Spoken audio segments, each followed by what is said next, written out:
Bienvenidos a un nuevo episodio de Hablemos Claro sobre Biblia, Mente y Familia. Este es nuestro super equipo. Víctor Pérez, Esmeralda López, Edgar Jones y Fernando de la Cruz. Y esto es Hablemos Claro.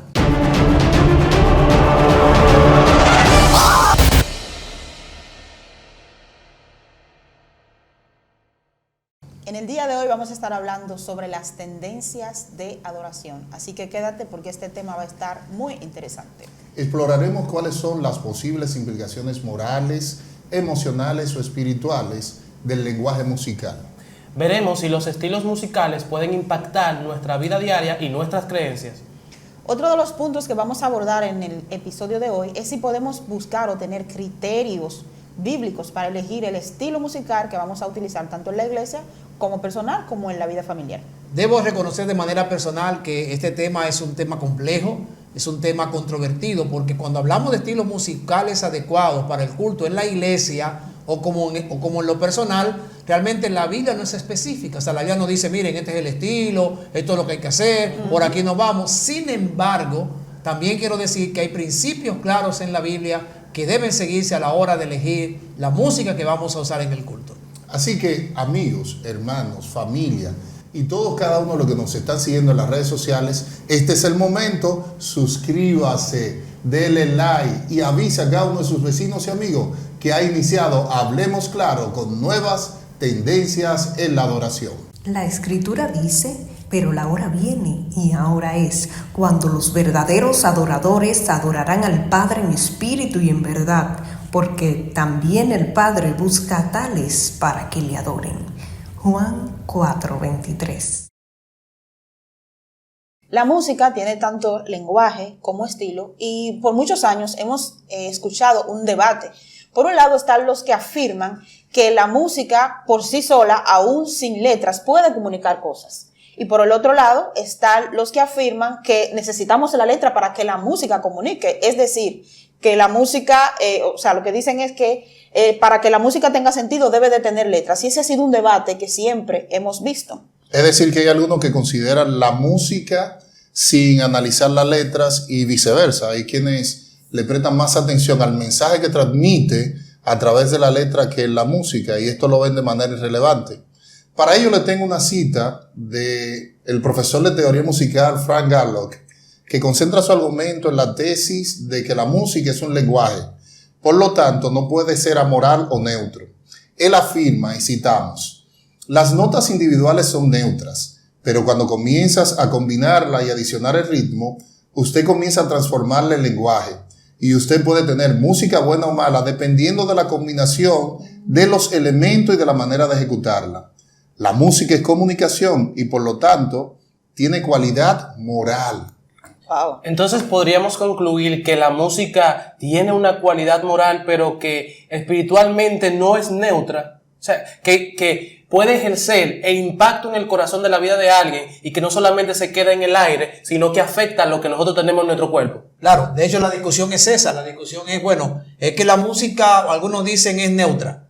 No tiene ningún impacto o no tiene moral. Sin embargo, en una investigación que se tradujo como música sacra, cultura y adoración, Wolfgang Hans Martin Stefani resalta que además de la letra, la música comunica un mensaje. O sea, la música tiene un significado, no es un medio neutro, ya que la idea de la neutralidad vacía la música de cualidades morales y la reduce solamente a cualidades artísticas, lo que tú decías. O sea, si es así, que no tiene ninguna moralidad, entonces los estilos musicales que yo cante, no importa que yo cante, no importa que cante reggaetón, no importa que cante rap, bachata, merengue, todo está bien, porque lo que importa es la letra, porque la música no tiene ninguna moralidad, pero sí la tiene tal como establecen estos pensadores. De hecho, últimamente hemos visto jóvenes cristianos que afirman que van a ir a un concierto de un famoso artista dominicano porque dicen que eso es arte. Exacto. Como eso es arte, que yo le canto al amor, que yo le canto a la familia, no importa, porque eso es arte. Entonces,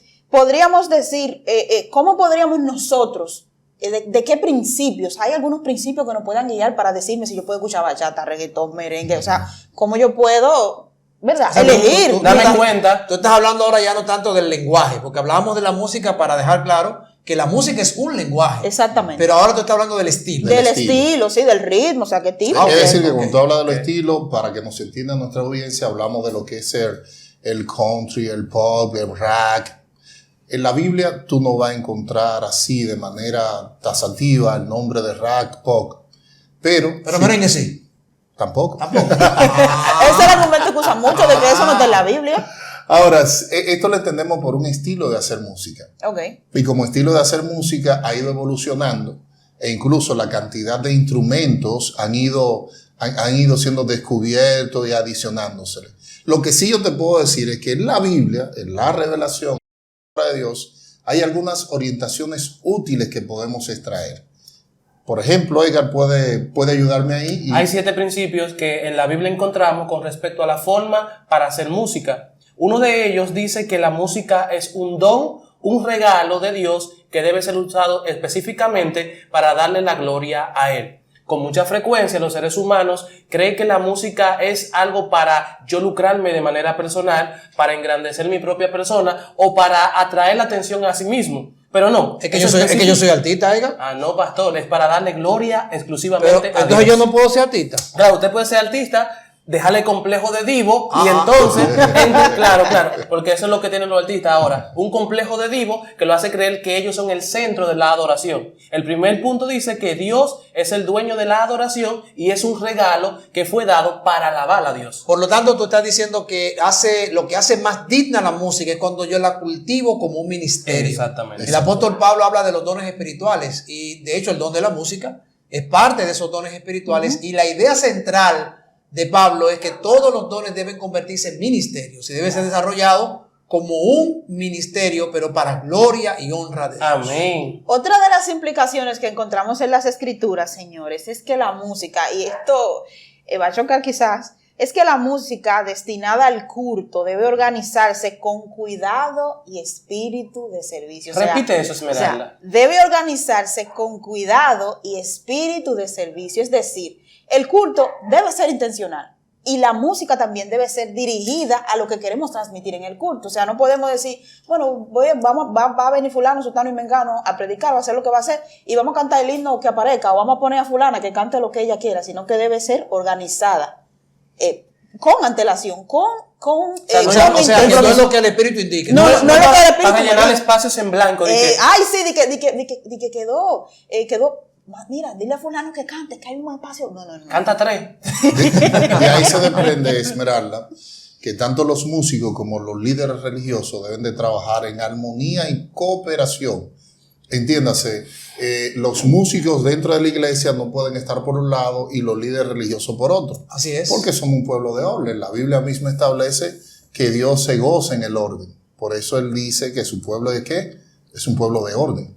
Por eso nosotros debemos entender que cuando hay personas que están participando en el ministerio de la adoración a Dios, en el ministerio de la música, es mejor cuando la iglesia le colabora para que lo que cante combine con la teología de la iglesia. Y cuando la iglesia le colabora también hay organización. No hay cualquier tipo de persona presentando cualquier tipo de cosa a Dios. Y también hay un entendimiento de que las cosas no son para yo presentarme o promoverme de manera personal. Pero eso requiere un trabajo entre la iglesia y las personas. Ok, entonces la música debe ser algo que salga con calidad. Claro. Algo que tenga Claro. belleza estética y que sea relevante. O sea, que tenga una intencionalidad que vaya acorde con el texto bíblico. O sea, no es un asunto de que de repente a mí me vino una revelación y yo escribí este asunto. No.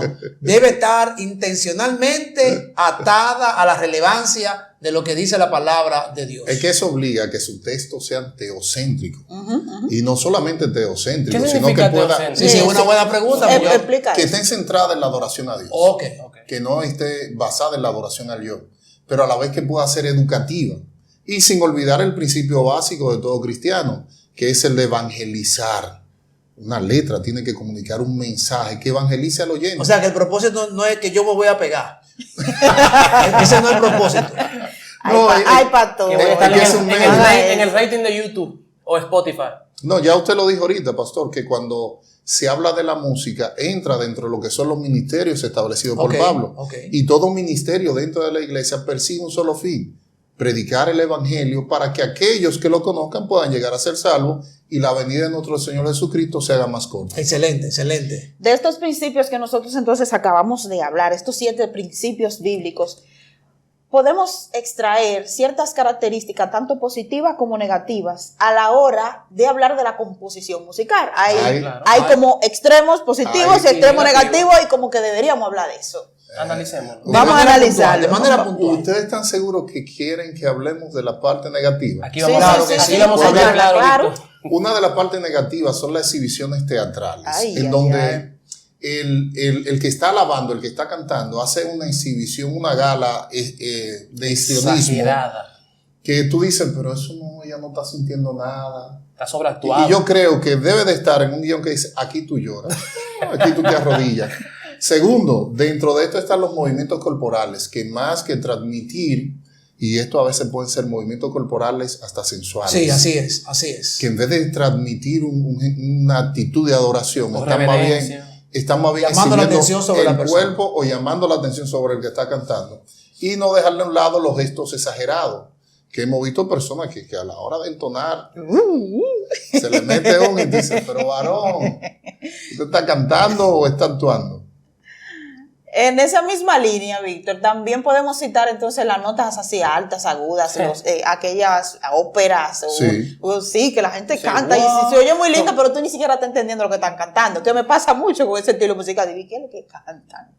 Tú escuchas el sonido, pero no entiendes absolutamente No nada. logras a discernir nada. Yo creo que podemos también citar aquellas actitudes de ostentación cuando llegan esos músicos con complejo de divo, que tú le prestas más atención a la forma como ellos vienen vestidos que al mensaje que ellos van a cantar. También a la exhibición y la ostentación que cargan, o alguna vez hay otro extremo, es el formalismo. Quiero que las cosas queden tan cuadradas que algunas veces no doy espacio a las expresiones naturales que deben corresponder con una música. Imagínate yo cantando canto de alegría, pero con esa expresión. Con un rostro triste. Como que no cae cuadra, ahí. no cuadra. No se trata de suprimir tus emociones, pero tampoco de sobreexagerar las emociones naturales que tú posees. Oiga, mientras tú hablabas, yo estaba acordándome de alguien que fue a cantar un día con un Pastor. No, es que me Las llegó a la historias mente. del pastor. Me llegó a la mente mientras tú hablabas, alguien que un día fue y lo invitaron a cantar y él llegó con un traje de playa. Ay, Esos pantalones, ese pantalón de blanco de playa, con su camisa de playa. Y dijo, aquí voy yo a la parte ¿Pero a una especial. iglesia? A una iglesia. A una iglesia. Eso es exhibicionismo, de hecho. Pero, ¿qué del ruido, señores? Ese ruido que aturde los sentidos, ese volumen excesivo, la pereza, la confusión. El otro día se volvió viral una noticia de una señora que estaba con un asunto de un concierto que tenían unos hermanos allí. Sí. Y de repente la señora sacó un bate porque no aguantaba. Y no aguantaba el ruido. Entonces, está endemoniada porque sacó un bate. Pero la verdad es Ella tenía razón, realmente. Claro, el volumen excesivo en la música, esa aspereza, ese ruido, lo que genera, en vez de adoración, genera mucha confusión. Ahí entra un principio, señores. Pablo esboza en una de sus cartas y dice que nuestro cuerpo es templo del Espíritu Santo y que nosotros debemos cuidar nuestro cuerpo, y el ruido excesivo daña nuestros oídos. Así es. Entonces, así a la hora es. de elegir música, yo debo tener eso en cuenta también. Claro. De hecho, si tú que nos estás viendo entiendes que hay alguna cosa que no mencionamos, algún asunto que realmente sea negativo en lo que tiene que ver con la música, puedes escribir en el chat. Puedes decirnos ahí, miren, faltó tal cosa, le faltó esta expresión, y quédate con nosotros porque vamos a hablar también de las cualidades positivas, porque no todo es negativo. Hay un aspecto de la adoración que tiene que ver con la dignidad.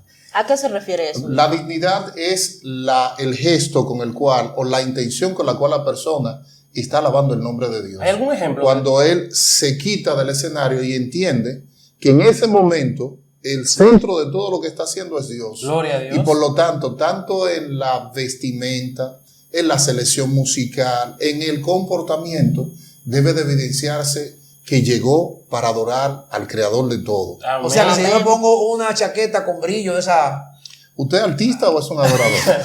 Un divo. Ese es el asunto, que debemos tener claro si usted realmente es un artista o es alguien que busca adorar y glorificar el nombre de Dios. ¿Qué otro aspecto positivo que podemos mencionar? La música debe tener belleza, o sea, debe tener belleza, y para tener belleza debe tener orden, y para tener orden debe tener armonía.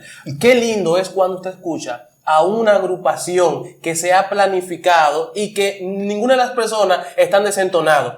Es horrible para el oído, aunque usted no lo quiera aceptar, es horrible para el oído cuando hay una persona que no canta y está delante de un gran auditorio. Eso molesta, pero qué hermoso es cuando hay personas que ejercen de manera natural el don que Dios le ha capacitado para ejercer. ¡Wow! No, hágase todo decentemente y con orden. Se supone que, como hablábamos, si le vamos a dar un servicio al Rey del Universo, debe ser con excelencia, todo lo mejor que podamos Como decía dar. David, yo le ofreceré al Señor frutos de labios buenos. No es cualquier cosa. Frutos de labios buenos que glorifiquen tu nombre. Me descalifiqué yo entonces. Sí, porque la última vez que intenté cantar fue en una vigilia en mi iglesia y había una visita que dijo, literal, dijo, diablo, qué desafinado. Me frustró. ¿Cómo que dijo? Otra...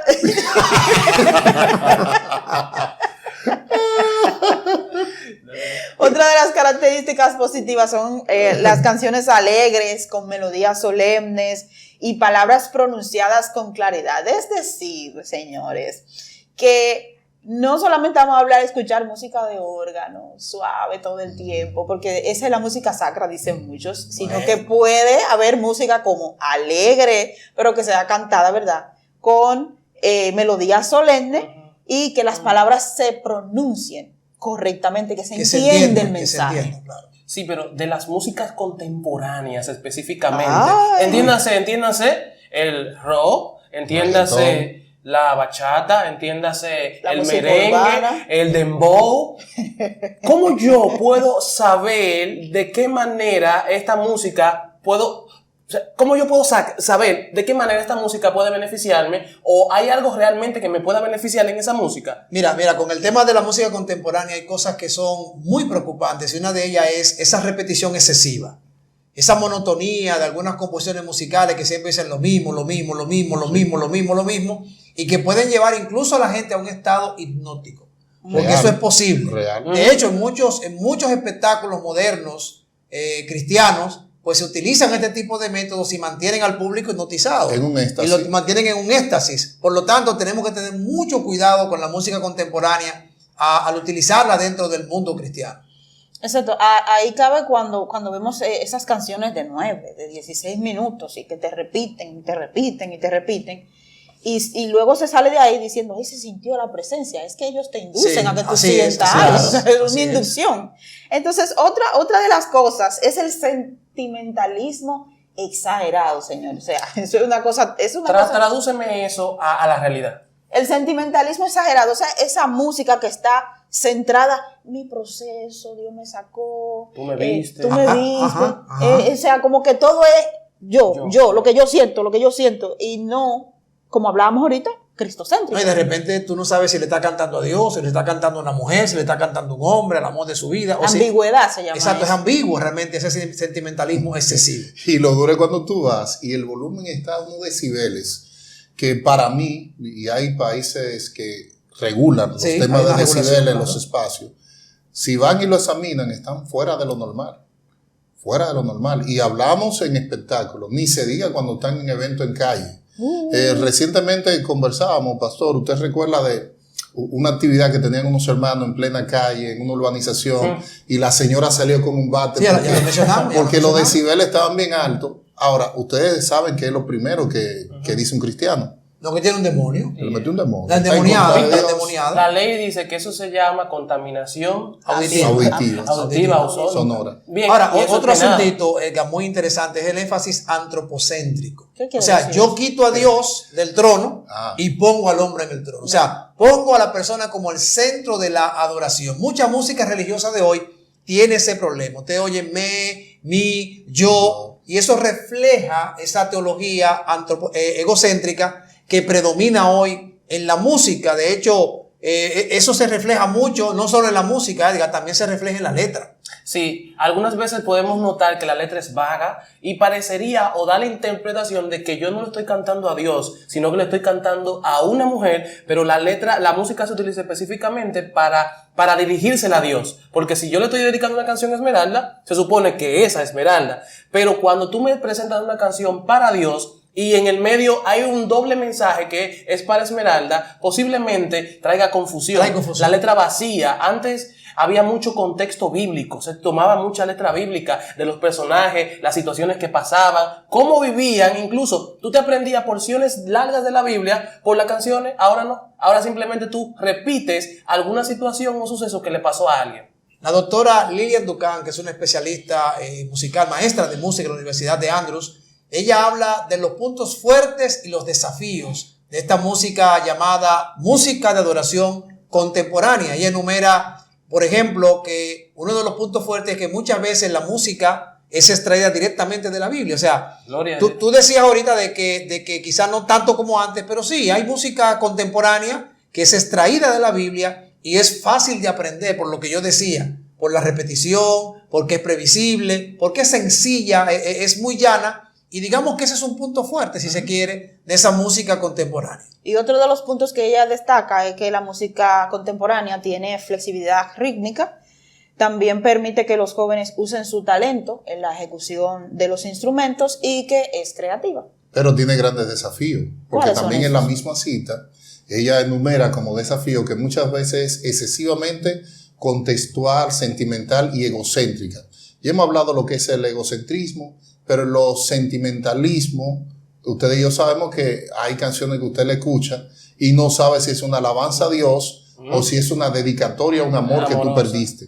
También señala que necesita recuperar la consistencia entre el mensaje del texto y el estilo musical. Entiéndase, entre lo que tú estás transmitiendo con las letras y el ritmo que tú le estás colocando. No es lo mismo que usted tenga una música armoniosa, elegante, calmada y sencilla, que usted ponerle un reggaetón a una porción de la Biblia que lleva un mensaje, pero que el ritmo no coincide. O sea, aquellas canciones que son dedicadas a Dios, pero el estilo musical que se utiliza para acompañar te da la idea de que es una canción romántica. Así es. O con una bachata, o a la con inversa, una letra cristiana. O a la inversa. O sea, una canción dedicada a Dios que te conmueve en letras para un encuentro con Dios, pero el ritmo que lleva es boom, cata, boom, boom, boom. Es muy diferente. Digo, de hecho hay música que tiene ritmo, pero que no necesariamente es mala.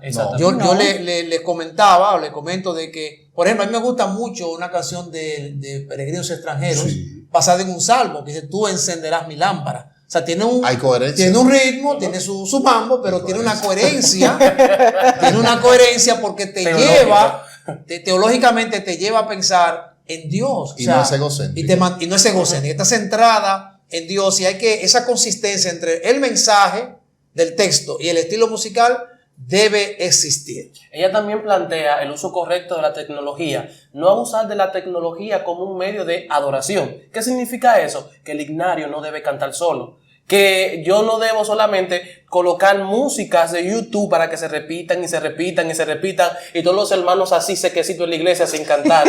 Todos debemos unirnos en la alabanza y cantar, pero también plantea que no debe usarse la música como un medio de hipnotismo o manipulación. Las constantes repeticiones, como hemos dicho anteriormente, pueden provocar un sentido de recuerdo emocional que constantemente puede hacer que yo tenga en la mente lo que tú quieres que yo tenga. Y cuando te repito una palabra, otra palabra, recuerde, repetir no está mal. Repetir es parte del aprendizaje. Claro, pero cuando tú repites de manera intencional para llenar espacios en blanco porque no tiene teología o porque no tiene mensaje ni significado, ya hay problema. Eso se llama manipulación. No es un tema de repetir por falta de esto, es que comercialmente eso vende. Es mejor, vende, a la persona se le queda en la cabeza, tú tomas un estribillo que lo repite muchas veces, se recuerda con facilidad y resulta barata, pero comercialmente exitosa. Comercialmente es lo que vende. A ti que estás con nosotros, te invitamos a que si no le has dado like al video, le des like al video. Si no nos has seguido, dale a la campanita de seguir y aquí suscríbete suscríbete aquí en nuestro canal de YouTube y comparte este video, o sea, compártelo y ya tú sabes, puedes seguirnos en todas nuestras plataformas digitales. Pastor, aunque la Biblia no habla de los estilos musicales contemporáneos, pero ¿qué tiene que decir la Biblia, las Escrituras, acerca del canto y la música? ¿Hay algo que nosotros podamos tomar de referencia? Claro que sí, tanto en el Antiguo Testamento como en el Nuevo Testamento podemos volver al himnario de Israel, que es el libro de los Salmos. Ahí hay inspiración, hay motivación, hay un modelo. Los Salmos son el modelo de adoración adecuada. ¿Por qué? Porque los Salmos se caracterizan por la conciencia de que Dios existe, de su presencia, de su amor, por la naturaleza, y recalcan constantemente que Dios es el creador. En los Salmos hay profundas verdades éticas, hay cualidades humanas fundamentales, hay afecto, hay angustia, hay dolor, hay confianza, pero también hay amor. Todo eso en los Salmos. Todo eso en los Salmos. Entonces, ¿cuáles serían los tópicos principales que tocan los Salmos, que podríamos utilizarlo para componer música? Yo te pudiera enumerar 10 y comenzamos con el tema de la oración, ya que en los Salmos nosotros encontramos oraciones de cada uno de sus autores. También está la gratitud, que es la exaltación a Dios por la proeza que ha hecho en la vida de cada uno de ellos. Están las alabanzas. Ahora me acordaste, en Dios haremos proeza, tú cuando dijiste eso, de la proeza. Pero también están las alabanzas, que es la exaltación de Dios como creador y autor de las maravillas que uno ha vivido. Está la adoración. E incluso la adoración es una acción de alabar a Dios de manera integral, porque es un estilo de vida. No es algo que nosotros lo hacemos esporádico, no, es un estilo de vida, es integral. Y relatan también la historia del pueblo de Dios, todo lo que fue de la salida de Egipto, las virtudes morales, como la señalaba el pastor, la familia, la venida del Mesías, el arrepentimiento y el perdón, y por último, el culto.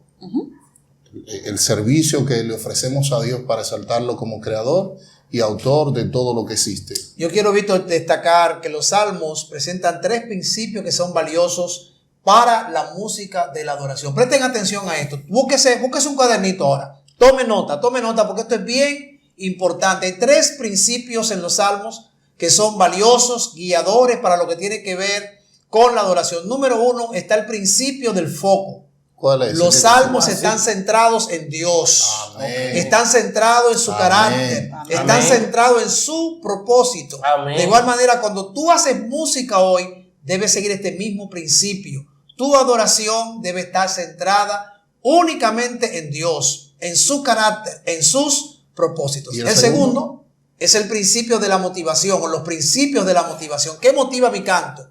¿Qué motiva mi alabanza? ¿Por qué lo hago? Exacto, ¿por qué lo hago? Si es la gratitud, si es la alabanza, si es la admiración, el si sentido es económico, la adoración. Bueno, esos son otras motivaciones. Claro. Esas son otras motivaciones. Pero en el aspecto que lo presentan los Salmos, está hablando de que en toda manifestación musical hay una motivación.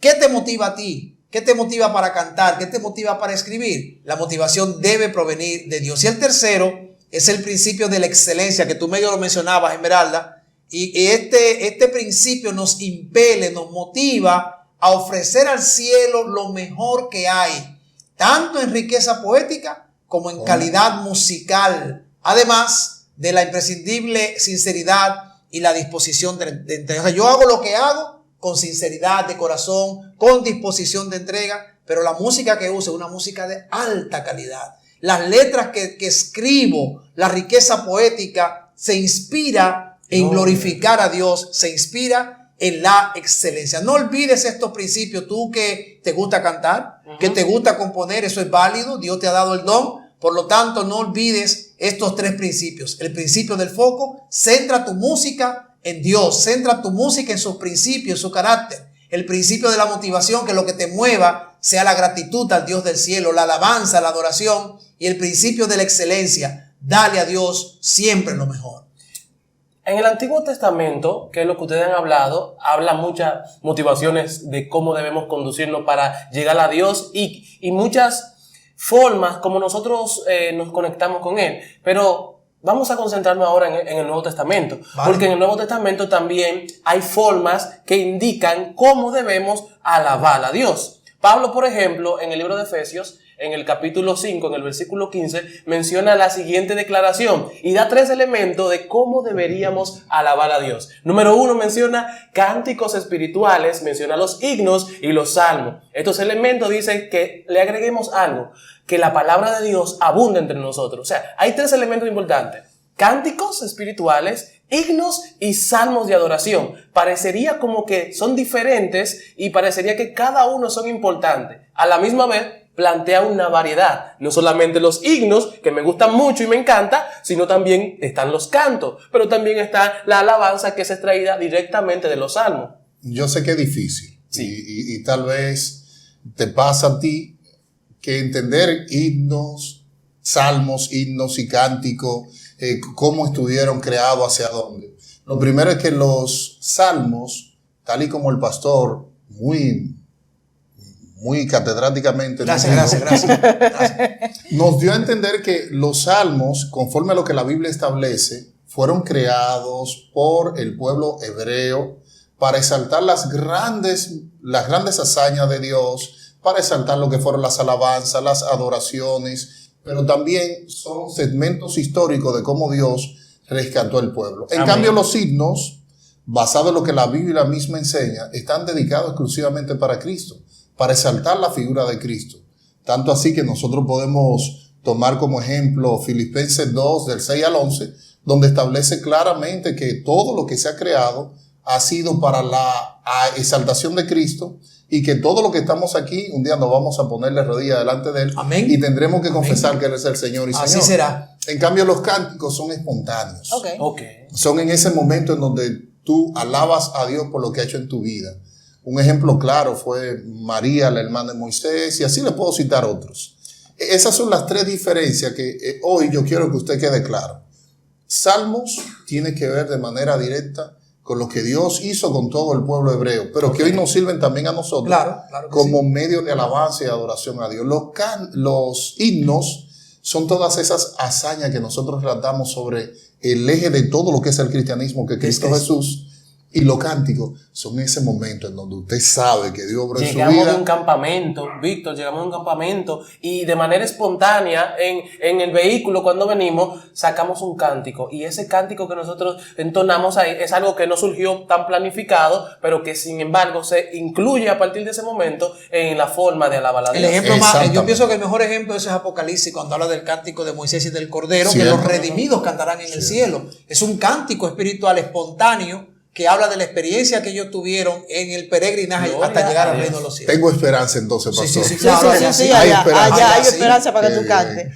Según lo que hemos hablado aquí, es innegable que la música cristiana era participativa, educativa, interactiva, cristocéntrica, y también le da lugar, era profundamente espiritual. Amén. Y también da lugar a la diversidad y a la espontaneidad. O sea, no solamente era lo que estaba ya escrito, sino que podían surgir cosas nuevas. No es pecado yo sacar cosas nuevas, no es obligado yo cantar los 620 y tantos binarios y solamente ahí, ¿verdad? O sea, yo puedo, ¿verdad? Seguir sacando música para Dios.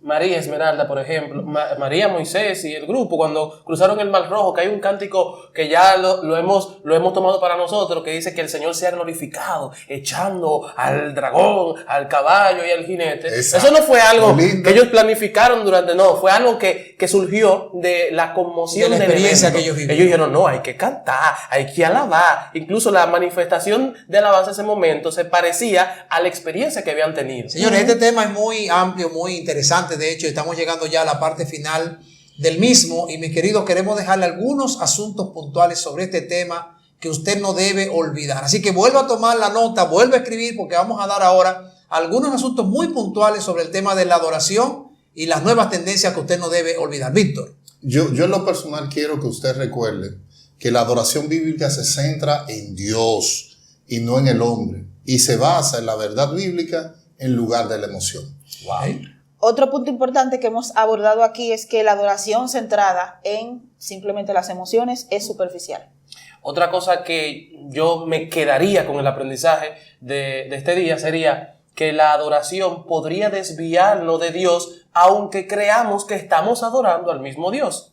Finalmente quiero decirte que la música o la adoración no se trata de ti. Repito. Oye bien, no se trata de ti. No es lo que tú haces, no es lo que tú eres. Solo Dios es grande y solo Él debe ser glorificado. La música tiene belleza, Amén. tiene complejidad Amén. y es un medio fascinante para la comunicación cuando glorifica el nombre de Dios. Amén. Cuando inspira, cuando es un testimonio de lo que Él ha hecho en tu vida. Elígela con esmero, elígela con dedicación para que alcance el objetivo propuesto, que es que otros conozcan al Dios de Israel. Si te falta sabiduría, el Señor dice, pídela, que yo te la doy abundantemente. Ora a Dios, ve a la Escritura, busca orientación allí y sigue en tu sublime propósito de glorificar a Dios y bendecir a los hombres. Así o más claro.